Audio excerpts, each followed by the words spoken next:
What's going on, dudes and dudettes? So USC faced off against their bitter rival UCLA this last weekend. It was kind of bad going into halftime. They were losing 10-7, but luckily USC shut them out in the second half and got that victory, 29-10 over UCLA.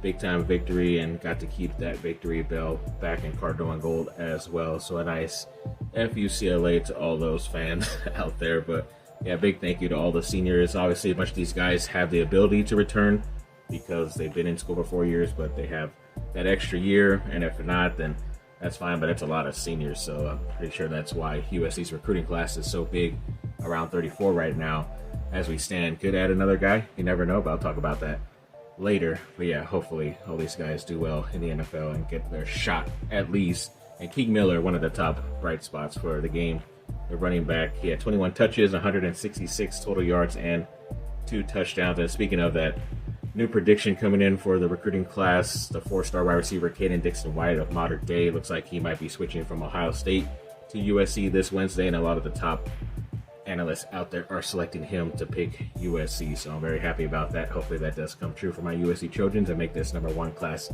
even better going into next year. It just sucks because it seems like a lot of the top receivers are going to be leaving, so they're going to trust a bunch of young guys, but if they're talented, then Lincoln Riley should be able to do some work, in my opinion.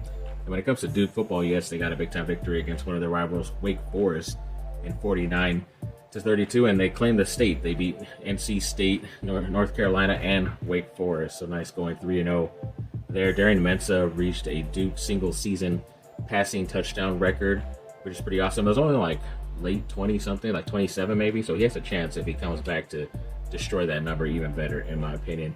Even their freshman running back, Nate Shepard, got the freshman records for rushing touchdowns with 9 and rushing yards with 865. And of course, now it looks like they're going to be playing one more extra game because somehow with all these losses in their conference, they clinched a spot in the ACC championship game against Virginia, which is pretty insane because there had to be so many extra losses that happened. So at least 3, maybe 4 teams to lose and certain stuff to happen in the standings of the ACC. And somehow it ended up happening. And they're only, like a 7-win team, if I'm not mistaken, 7 or 6, and yet they are in the championship game. So if they win, they can advance into the playoff and see what they could do. But yeah, that would be pretty insane for the Duke Blue Devils. And speaking of an ex-USC guy, and Carson Palmer, his team, Santa Margarita, defeated Centennial and won the CIF Southern Section Championship, which is pretty cool for him. And even the USC wide receiver coming in, Trent Mosley, had 10 catches, 292 receiving yards, and 4 total touchdowns, and a big-time upset over Centennial. So yeah, a lot of good stuff happening for USC Trojans